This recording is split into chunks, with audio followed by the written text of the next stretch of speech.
जय श्री राम। मंगल भवन अमंगल हारी, प्रभु सुदशरथ अजर बिहारी। रघुकुल तिलक जोरि दो हाथा, मुदित मातु पद नायो माथा। दीन असीस लाई उरलीने, भूषण बसन निछावर कीने। बार बार मुख चुंबती माता, नैन नेह जनु पुलकित गाता। गोद राखी पुनि हृदय लगाए, स्रवत प्रेम रस पयद सुहाए। कहु तात जननी बलिहारी, कबहु लगन मुद मंगलकारी। सुकृत शील सुख सीव सुहाई, जन्म लाभ कई अवधि अघाई। जे चाहत नर नारी सब, अति आरत एहि भांति। जिमि चातक चातकी त्रिषित, वृष्टि शरद ऋतु स्वाति। रघुकुल तिलक श्री रामचंद्र जी ने दोनों हाथ जोड़कर आनंद के साथ माता के चरणों में सिर नवाया। माता ने आशीर्वाद दिया, अपने हृदय से लगा लिया और उन पर गहने तथा कपड़े निछावर किए। माता बार बार श्री रामचंद्र जी का मुख चूमती है, नेत्रों में प्रेम का जल भर आया है और सब अंग पुलकित हो गए हैं। श्री राम को अपनी गोद में बिठाकर उन्होंने हृदय से लगा लिया। उनका प्रेम महान आनंद कुछ कहा नहीं जाता। हे तात, माता बलिहारी जाती है, कहो वह आनंद मंगल लग्न कब है, जो मेरे पुण्यशील और सुख की सुंदर सीमा है और जन्म लेने के लाभ की पूर्णतम अवधि है। जिस लगन को सभी स्त्री पुरुष व्याकुलता से इस प्रकार चाहते हैं, जिस प्रकार प्यास से जातक और चातकी शरद ऋतु के स्वाति नक्षत्र की वर्षा को चाहते हैं। तात जाऊं बलि बेगी नहाऊं, जो मन भाव मधुर कछुका खाऊं। पितु समीप तब जायो भैया, बड़ी बड़ी बार जाय बलि मैया। मातु वचन सुनि अति अनुकूला, जनु स्नेह सुर तरु के फूला। सुख मकरंद भरे श्रिय मूला, निरखि राम मनु भंवरु न भूला। धर्म धुरिन धर्म गति जानी, कयउ मातु सन अति मृदुबानी। पिता दीन मोहि कानन राजू, जय सब भांति मोर बड़ काजू। आयसु देहि मुदित मन माता, जय मुद मंगल कानन जाता।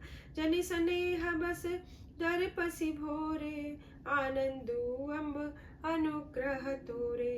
वर्ष 4 10 विपिन बसी, करि पितु वचन प्रमाण। आई पाए पुनि देखे हूँ, मनुजन कर सिमलान। हे तात, मैं बलैया लेती हूँ, तुम जल्दी नहा लो और मन भाए जो कुछ भी मन में भाए मिठाई खा लो। तब पिता के पास जाना, और बहुत देर हो गई है। माता बलिहारी जाती है। माता के अनुकूल वचन सुनकर श्री रामचंद्र जी ऐसे वचन बोले। धर्म धुरीन श्री रामचंद्र जी धर्म की गति को जानकर माता से बोले, हे माँ, पिताजी ने मुझको वन का राज्य दिया है, जहाँ सब प्रकार से मेरा बड़ा काम होने वाला है। हे माता, तू प्रसन्न हो, मन से मुझे आज्ञा दे, और जिससे मेरी वन यात्रा आनंद और मंगलमय हो। मेरे स्नेहवश भूलकर भी डरना नहीं। हे माता, तेरी कृपा से आनंद ही होगा। 14 वर्ष वन में रहकर पिताजी के वचन को सत्य कर फिर लौटकर तेरे चरणों का दर्शन करूंगा। तू मन को दुखी न कर। वचन विनीत मधुर रघुबर के, सर सम लगे मातुर करके। सहम सूखी सुनि शीतली बानी, जिम जवास परे पावस पानी। धरि धीरज सुत बदनु निहारी, गद गद बचन कहति महतारी। तात पिता ही तुम प्राण प्यारे, देखे मुदित नित चरित तुम्हारे। राजु देन कहु शुभ दिन साधा, कयउ जान बन के ही अपराधा। तात सुनावउ मोहि निदानु, को दिन कर कुल भयउ कृसानु। निरखि राम रुक सचिव सुत, कारनु कयउ बुझाई। सुनि प्रसंग रही मूक जिमि, दशा बरनी नहीं जाई। रघुकुल में श्रेष्ठ राम जी ने बहुत ही नम्र और मीठे वचन माता के हृदय में राम जी के मीठे वचन माता के हृदय में बाण के समान लगे। उस शीतल वाणी को सुनकर कौशल्या वैसे ही सहम कर सूख गई जैसे बरसात का पानी पड़ने से जवासा सूख जाता है। धीरज धरकर पुत्र का मुख देखकर माता गदगद वचन कहने लगी, हे तात, तुम तो पिता को प्राणों के समान प्रिय हो। तुम्हारे चरित्र को देखकर वे नित्य प्रसन्न होते थे। राज्य देने के लिए उन्होंने ही शुभ दिन सुधवाया था, फिर अब किस अपराध से वन जाने को कहा? हे तात, मुझे इसका कारण सुनाओ। तब श्री रामचंद्र जी का रूप देखकर मंत्री के पुत्र ने सब कारण समझाकर कहा। उस प्रसंग को सुनकर वे गूंगी सी हो गई। उनकी दशा का वर्णन नहीं किया जा सकता। राखी न सकई न कही सक जाऊ, दू भांति उर दारुण दाहू। लिखत सुधाकर काल खिराहू, विधि गति वाम सदा समकाहू। कहु जान बड़ तो बड़ी हानि, संकट सोच विवश भई रानी। बहुरी समुझती धर्म सयानी, राम भरत दो सुत समचानी। सरल स्वभाव राम महतारी, बोली बचन धीर धरि भारी। तात जाऊ बलि कीन उनी का, पितु आयसु सब धर्म कटिका। राजु देन कहि दीन बनु, मोहि न सो दुख लेसु। तुम बिनु भरतई भूपतई, प्रजई प्रचंड कलेसु। न रख ही सकती है, न वह कह ही सकती है कि वन चले जाओ। दोनों ही प्रकार से हृदय में बड़ा भारी संताप हो रहा है। विधाता की चाल सदा सबके लिए टेढ़ी होती है। लिखने लगे चंद्रमा और लिख गए राहु। धर्म और स्नेह दोनों ने कौशल्या जी की बुद्धि को घेर लिया। उनकी दशा सांप और छुछुंदर सी हो गई। वे सोचने लगी, यदि मैं हट करके पुत्र को रख लेती हूँ तो धर्म जाता है और भाइयों में विरोध होता है, और वन जाने को कहती हूँ तो बहुत बड़ी हानि होती है। सरल स्वभाव वाली श्री रामचंद्र जी की माता बड़ा धीरज धरकर वचन बोली, हे तात, मैं बलिहारी जाती हूँ, तुमने अच्छा किया। पिता की आज्ञा का पालन करना ही सब धर्मों का शिरोमणि धर्म है। राज्य देने को कहकर वन दे दिया, उसका मुझे लेश मात्र भी दुख नहीं। दुख तो इस बात का है कि तुम्हारे बिना भरत को, महाराज को और प्रजा को बड़ा ही भारी कलेश होगा। जो केवल पितु आय सुताता, तो जन जाहु जाने बड़ी माता। जो पितु मातु कहु बन जाना, तो कानन सत अवध समाना। पितु बन देव मातु बन देवी, खग मृग चरण सरोरुहु सेवी। अंतहु उचित न पहि बन बासु, भय बिलो की होई हरासु। बड़बागी बनु अवध अभागी, जो रघुवंश तिलक तुम त्यागी। जो सुत कहु संग मोहि लेहु, तुमरे हृदय होई संदेहु। यह विचार नहीं करहु हट, झूठ सनेहु बड़ाई। मानि मातु कर नात बलि, सुरत बिसरि जनि जाई। हे तात, यदि केवल पिताजी की आज्ञा हो तो माता को बड़ी जानकर वन को मत जाओ, किंतु यदि माता पिता दोनों ने वन जाने को कहा हो तो वन तुम्हारे लिए सैकड़ों अयोध्या के समान प्रिय हो। वन के देवता तुम्हारे पिता होंगे, वन देवियां माता होंगी। राजा के लिए अंत में तो वनवास करना उचित ही है। केवल तुम्हारी सुकुमार अवस्था देखकर हृदय में दुख होता है। हे रघुवंश के तिलक, वन बड़ा भाग्यवान और अवध अभागी है जिसे तुमने त्याग दिया है। हे पुत्र, यदि मैं कहूँ मुझे भी साथ ले चलो तो तुम्हारे हृदय में संदेह होगा कि माँ मुझे इस बहाने से रोकना चाहती है। यह सोचकर झूठा स्नेह बढ़ाकर मैं हट नहीं करती। बेटा, मैं बलैया लेती हूँ। माता का नाता मानकर मेरी सुध भूल न जाना। देवर पितर सब तुमई गोसाई, राखौ पलक नयन की नाई। अवधि अम्बु प्रिय परिजन मीना, तुम करुणा कर धर्म धुरिना। सब कर काज सुकृत फल बीता, भयो कराल काल विपरीता। बहुविध विलपि चरण लपटानी, परम अभागिनी आपनु जानी। दारुण दुसह दाहु बर व्यापा, बरनि न जाहि बिलाप कलापा। राम उठाई मातुर लाई, कही मृदु बचन बहुरि समझाई। समाचार तई समय सुनी, सिए उठी अकुलाई। जाई सासु पद कमल जुग, बंदी बैठी सिरुनाई। हे गोसाई, सब देव और पितर तुम्हारी वैसी ही रक्षा करें जैसे पलके आंखों की रक्षा करती है। और तुम्हारे वनवास की अवधि जल है, प्रियजन और कुटुंबी मछली है। तुम दया की खान और धर्म की धुरी को धारण करने वाले हो। आज सबके पुण्यों का फल पूरा हो गया, कठिन काल हमारे विपरीत हो गया। इस प्रकार बहुत विलाप करके अपने को परम अभागिनी जानकर माता श्री राम जी के चरणों में लिपट गई। हृदय में भयानक दुसह संताप छा गया। उस समय के विलाप का वर्णन नहीं किया जा सकता। श्री रामचंद्र जी ने माता को उठाकर हृदय से लगा लिया और फिर कोमल वचन कहकर उन्हें समझाया। उसी समय यह समाचार सुनकर सीता जी अकुला उठी और सास के पास जाकर उनके दोनों चरण कमलों की वंदना कर सिर नीचा करके बैठ गई। दीनी असीस सास मृदुबानी, अति सुकुमारी देखी अकुलानी। बैठी नमित मुख सोचती सीता, रूप राशि पति प्रेम पुनीता।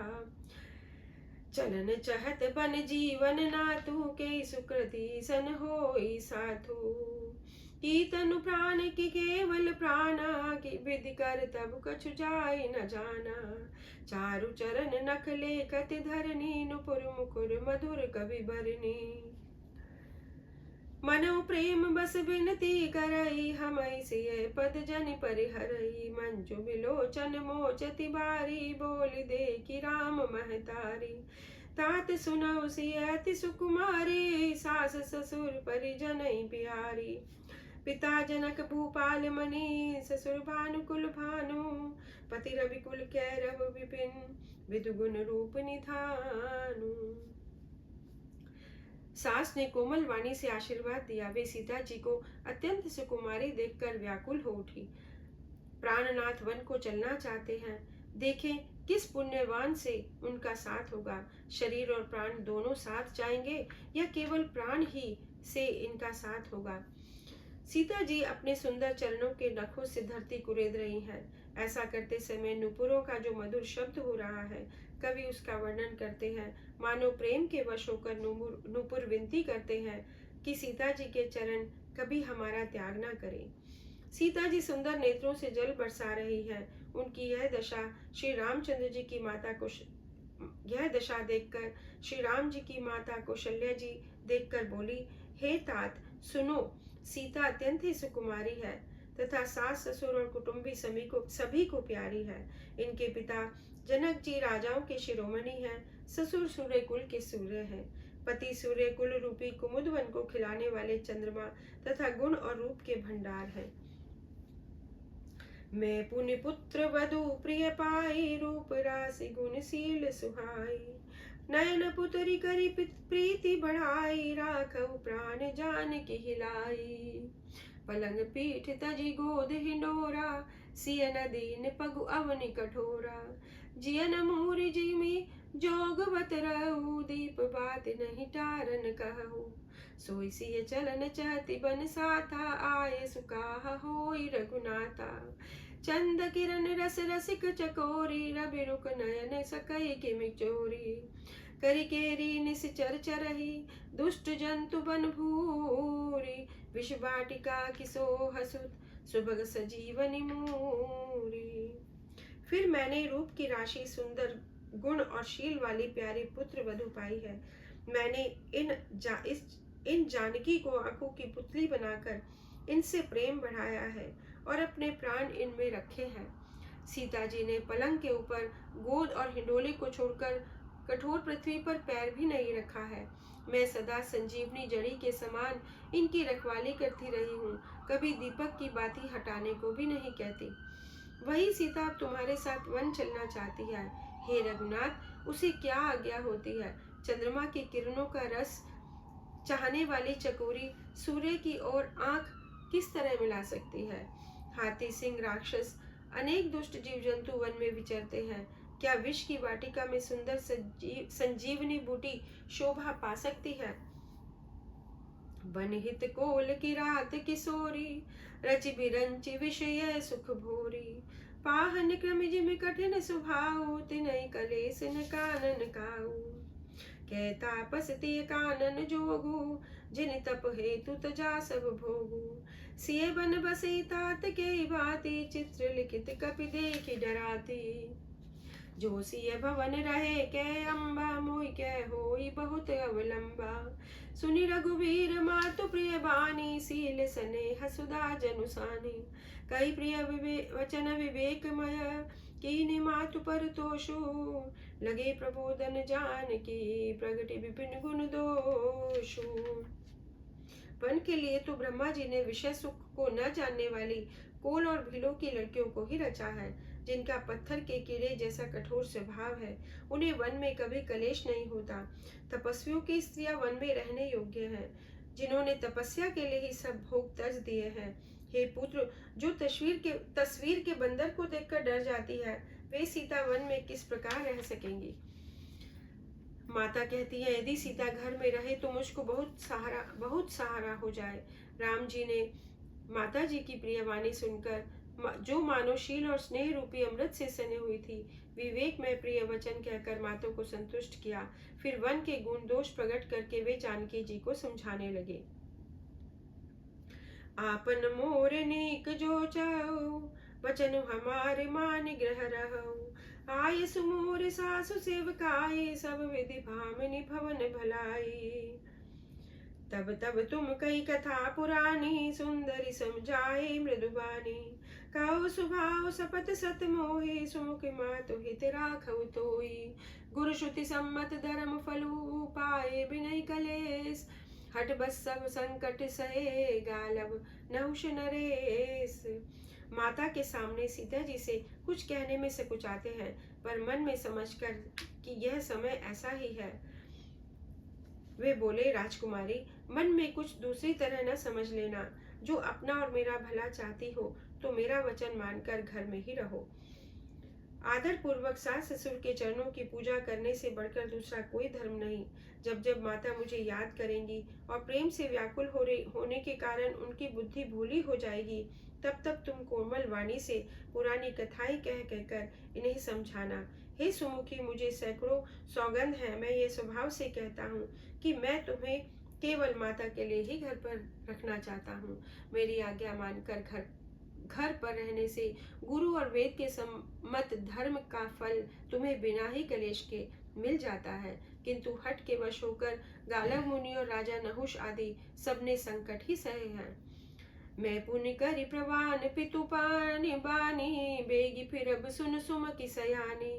दिवस जात नहीं लागई बारा, सुंदरी सिखवन सुनऊ हमारा। कुस कंटक मग का कर नाना, चलब पया दे बिनु पद त्राना। चरण कमल मृदु मंजु तुम्हारे, मारग अगम भूमि धर भारे।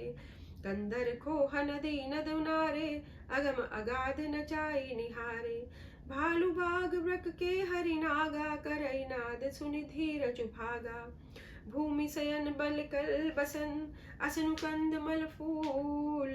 ते की सदा सब दिन मिलही, सबहु समय अनुकूल। हे सुमुखी, सुनो, मैं भी पिता के वचन को सत्य करके शीघ्र ही लौटूंगा। दिन जाते देर नहीं लगेगी। हमारी यह सीख सुनो। हे प्रेम, यदि प्रेम वश हट करोगी तो तुम परिणाम में दुख ही पाओगी। रास्ते में कुछ कांटे और बहुत से कंकड़ हैं, उन पर बिना जूते के पैदल ही चलना होगा। तुम्हारे चरण कमल कोमल और सुंदर है, रास्ते बहुत ही दुर्गम है। पर्वतों की गुफाएं, नदियां, नद नारे और ऐसे अगम्य और गहरे हैं कि उनकी तरफ देखा भी नहीं जाता। रीछ, बाघ, भेड़िए, सिंह, हाथी ऐसे भयानक शब्द करते हैं कि उनको सुनकर धीरज भाग जाता है। जमीन पर सोना, पेड़ों की छाल के वस्त्र पहनना और कंद मूल फल का भोजन करना होगा, और वे भी क्या सदा सब दिन मिलेंगे? यह सब कुछ अपने अपने समय के अनुकूल ही मिल सकेगा। मंगल भवन अमंगल हारी, प्रभु सुदशरथ अजर बिहारी। जय श्री राम।